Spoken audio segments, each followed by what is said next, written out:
સુરત શહેરમાં હજી પણ બોગસ ડોક્ટરો ખતમ નથી થયા. હજી પણ બોગસ ડોક્ટરો એક પછી એક મળી રહ્યા છે. ડિગ્રી વગર ડોક્ટર બની લોકોની જિંદગી સાથે ચેડા કરતા બોગસ તબીબને ઝડપી પાડતી સુરત શહેરની Bhestan police. Surat police commissioner Anupamsinh ગેહલોતના આદેશ મુજબ સમગ્ર સુરત શહેરમાંથી કોઈપણ જાતના ડોક્ટરની ડિગ્રી વગર અથવા બનાવટી ડિગ્રીને આધારે ક્લિનિક દવાખાનાઓ ખોલી લોકોના જિંદગી સાથે ચેડા કરતા નકલી ડોક્ટરોને શોધી કાઢી ક્લિનિકો દવાખાનાઓ પર રેડ કરવાની સૂચના આપેલ હતી.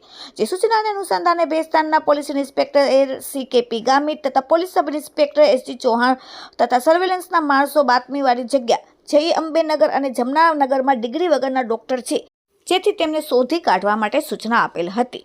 જે સૂચનાને આધારે દરેક જગ્યાએ ડમી પેશન્ટો મોકલી તપાસ કરતા સત્ય હકીકત મળેલ અને ત્યાં પોલીસે રેડ પાડીને 4 તબીબોને ચેક કરતા તેમાંથી એક બોગસ તબીબો દ્વારા ક્લિનિક ખોલી આવી પ્રવૃત્તિ કરવામાં આવેલ. જે બોગસ તબીબોને શોધીને તેમના ક્લિનિકમાંથી અલગ અલગ પ્રકારની દવાઓ, ઇન્જેક્શન, સિરપ, મોબાઈલ નંગ એક મળીને કુલ ₹71,326ની મતાનો મુદ્દામાલ કબજે કરીને ભેસ્તાન પોલીસે કાયદેસરની કાર્યવાહી કરેલ છે.